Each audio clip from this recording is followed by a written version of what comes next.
Bonjour à tous, j'espère que vous allez bien. Aujourd'hui, on se retrouve pour le premier point mercato de ce mercato estival. Il y a pas mal de choses à dire sur les arrivées et sur les départs. Alors, nous sommes vendredi soir, en soir de Coupe du Monde, et moi, je fais une vidéo point mercato de l'OL. Et oui, on n'a pas tous les mêmes objectifs dans la vie. Bref, j'espère que vous allez bien. J'espère que tout se passe bien pour vous, que vous avez passé une bonne première journée de Coupe du Monde. Bref. Non, n'hésitez pas à me rejoindre sur Twitch, les mecs, on est... Tous mes réseaux sont en description, on est sur une vidéo YouTube, là. Je pense que le premier cas sera plus des vidéos YouTube que des live Twitch. Le live Twitch sera plus débrief et les débriefs Ligue 1. Dans un premier temps, on fera plusieurs projets sur Twitch et tout. Tellement cet été, j'ai beaucoup de projets cet été. Tellement sur Twitch, on va faire des lives sur FIFA, sur plein de jeux, sur l'OL et tout. On va réacter les matchs amicaux, on va débriefer les matchs amicaux ensemble, les gars. Je suis extrêmement pressé de ce qui va arriver sur les réseaux sociaux. Tout en description. Du coup, petit point mercato, allez, j'ai une petite fiche avec avec tous les trucs, on va la mettre à la fiche. Du coup, voilà. Qu'est-ce que j'ai à dire? Du coup, petit point, date. L'OL reprendra le 29 juin. Le premier match Miko, c'est contre Macon le 6 juillet, si je dis pas de bêtises, une semaine de préparation en match amico. L'OL doit enchaîner car il y a le premier match d'Europe, ça sera fin juillet. Adversaire non connu encore, mais bon, ça sera après.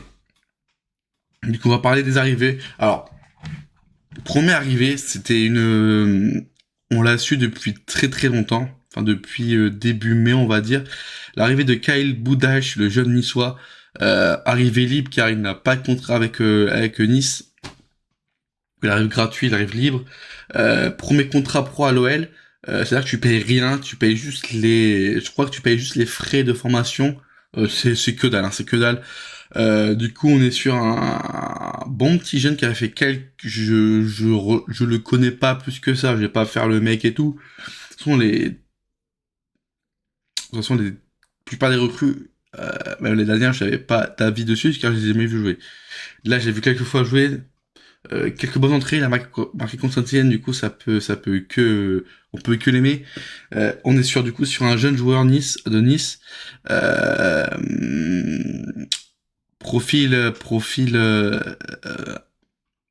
ailier percutant, bonne patte gauche, voilà, dribbleur, bien sûr, voilà. Du coup, l'OL continue aussi dans cette optique de je recrute des jeunes peu chers et à tout moment je les revends un peu plus cher s'il faut une bonne saison ou tout ça. Voilà. Ça sera, je pense, pour un poste de doubleur Nuama. En plus, complémentaire, Nuama qui va plus jouer sur sa vitesse, sur sa percussion en vitesse, lui va plus jouer sur ses dribbles et tout, sur sa technique. C'est deux profils différents, ça c'est plutôt cool. Nuama plus ailier, lui plus attaquant intérieur. Voilà, du coup, et on s'est posé pas mal de questions quand on a vu le tweet d'Hugo Guimé dire qu'il va signer à l'OL. Est-ce que Karabec va rester? Est-ce que Geza, enfin, ça nous a prouvé que Karabec allait pas rester et que Geza allait pas rester. Et en plus, tu vois, il y avait une période où Nice a essayé de le convaincre de rester à Nice, mais ça l'a pas fait, voilà, bref. Du coup, il va être annoncé sur les réseaux sociaux fin du mois. Du coup, on est sur un deuxième joueur. Sur Bistrup, je sais pas comment on dit Bistrup, je sais pas comment on dit, un milieu danois de Salzbourg de 25 ans. Et sur un jeu, c'est pas fini de 25 ans, tu vois. On est sur un joueur qui a de l'expérience. Voilà. Voilà, on est sur un jeune qui a de l'expérience. Bistrup, milieu danois, qui est complètement complémentaire à Morton. Euh, un profil demandé par Fonseca, ça c'est bien que la cellule et Fonseca quand tu as travaillé. Souvenez-vous à l'époque où Giroud prenait les joueurs, voilà, vas-y, tu te prends. Du coup, au début, c'était fait à 70-80%, il manquait juste quelques détails avec Salzbourg l'accord final.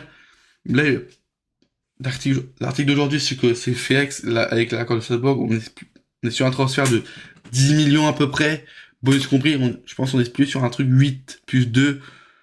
En soi, je trouve que c'est quand même, ça va, 10 millions, ça va encore.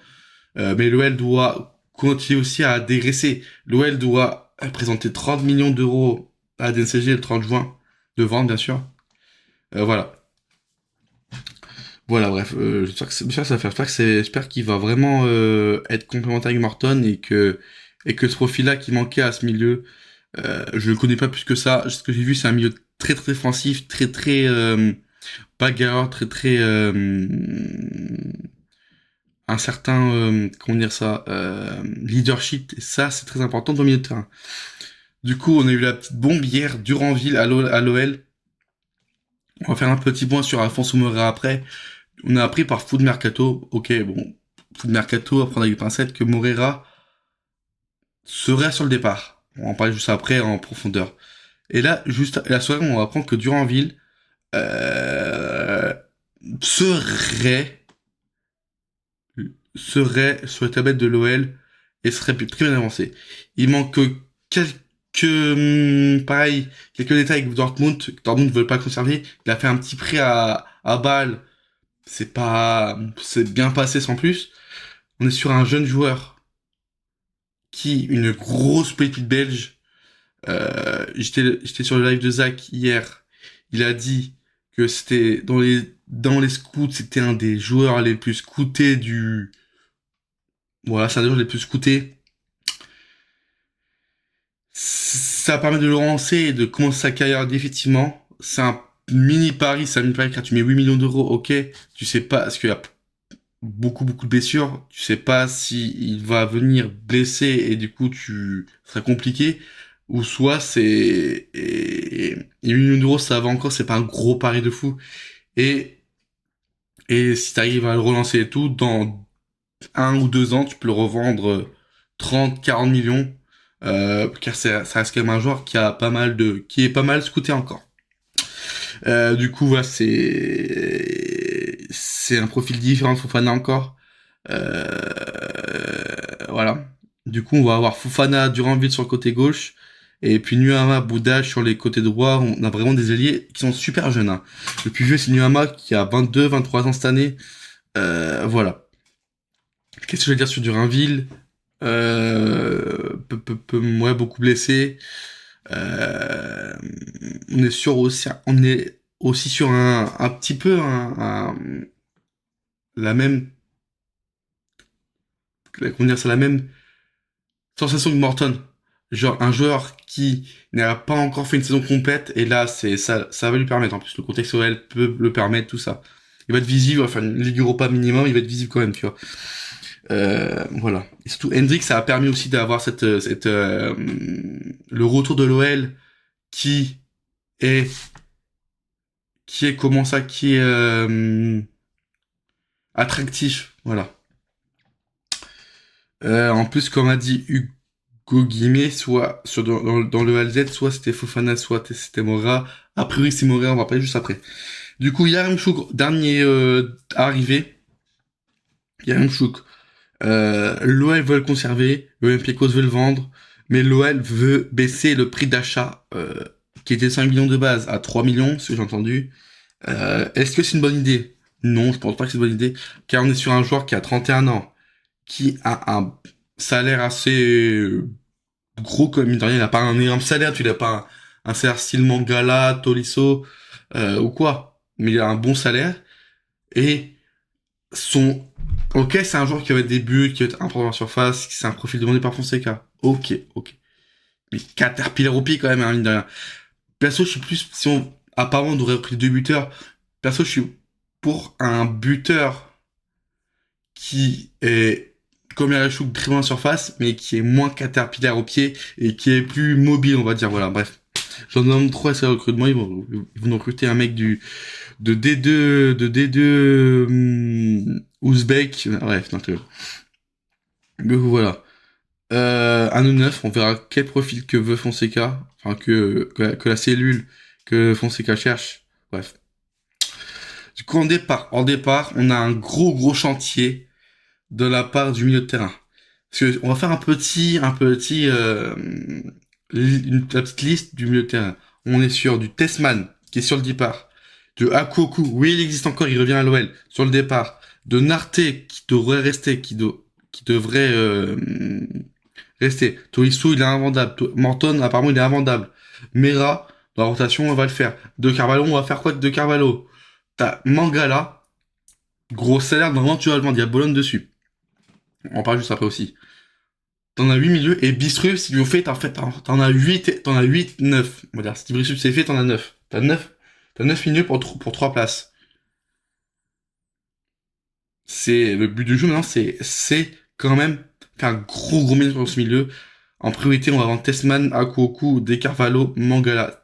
T'as déjà 4 milieux, et t'en recrutes un autre pour la rotation. Quel profil ça va être, je ne sais pas, mais le chantier du milieu, il est très important. Voilà. Du coup, voilà, on n'a pas eu juste à l'heure de Afonso à Leverkusen. C'était une information de full mercato à prendre avec des pincettes, bien sûr. Ça parle de 35 millions. C'est le montant que je souhaitais acheter 2 millions l'année dernière. Je trouve que 35 millions, ça va, c'est bien vendu pour une première saison, ça va. Voilà. Du coup, l'Allemagne, ça va être très bien pour lui. C'est un championnat qui se livre beaucoup, du coup, vu son profil, il va s'éclater en Allemagne. Et j'ai kiffé, c'est une anticipation de MLJ, tout de suite, l'info à Leverkusen, tout de suite, bam, Duranville. Rapide. À l'époque, on aurait attendu le 30, le 27 août, on va faire un panic buy sur Amir Sarr, 14 millions, bref. Et voilà. Sur un profil que le coach veut pas, sur un profil qui est pas, et un joueur qui est pas bon. Sûrement. Et un joueur qui est pas lié de base, bref. Ouais, voilà. Du coup, voilà. Hamner, qui est sur le départ. On a vu une rumeur Flamengo, finalement non. Une rumeur Benfica tout à l'heure. Hamner, de toute façon, on doit recruter un latéral gauche. Je pense que Tagliafico, Salvatore Lyonnaise est fini. Ou Tagliafico en sub, ok. Et recruter un latéral gauche, ok. Hamner, bon, tu peux faire un bon petit 8-10 millions pour Hamner, c'est déjà très bien. Voilà. Et on va passer de l'autre côté avec Ainsley Maitland-Nice. Pareil, on va recruter un latéral droit, parce que Maitland-Nice, je pense qu'il va partir, il reste 1 an de contrat. Il veut entrer en Angleterre. Il y a Leeds apparemment sur eux. Est-ce que ça va le faire? Je ne sais pas. Je ne sais pas, on verra bien. Mais en tout cas, Amen, gros salaire, tu recrutes libre, tu le revends 6-7 millions, 6-7. Mais voilà, bref. Après Mangala Bologne, son coach, enfin le coach de Bologne, c'est l'ancien sélectionneur de la Belgique. Il le connaît très bien. Il veut rapatrier Mangala à Bologne en Italie. Il y a pas mal de rumeurs en Italie. Il y avait la Fiorentina à un moment donné sur lui. Mangala gros salaire. Même s'il revient bien avant ses croisés, je pense qu'il faut le vendre. Tu revends un bon 10 millions, je pense que c'est bien vendu, mais dans rien. Pour un joueur H35, mais bon. Merci Textor pour Marinaki, c'est tout, bref. Mais bien sûr, j'ai oublié de l'ajouter, c'est les ventes des... J'en vois beaucoup de Lukeba Gamer sur le départ cet été. Il y a quand même un pourcentage de vente, enfin de pourcentage des deux. Si on peut, et ça va être, ils vont pas être vendus pour 20 millions, tu vois, ils vont être vendus pour aller entre 60 et 120 millions, on va dire. Enfin, genre, je pense Guimarães pour 100 millions, 120 millions, Lukeba pour 50-60 millions. Voilà, et c'est un pourcentage, tu peux récupérer 10 millions sur 2 millions avec les deux sur les deux pourcentages. C'est très bien. Bref. C'était le premier point mercato de l'OL. Du coup, on se retrouve du coup pour une prochaine vidéo. Peut-être, est-ce que j'hésite à faire même un arc Coupe du Monde. On va débriefer ma jeu équipe de France. Sinon, ça sera mardi contre le Sénégal. De lui, ça sera. Vous allez le faire sur Twitch, je sais pas, on verra bien. Allez les gars, à mardi peut-être pour le live contre le Sénégal. Tchuss.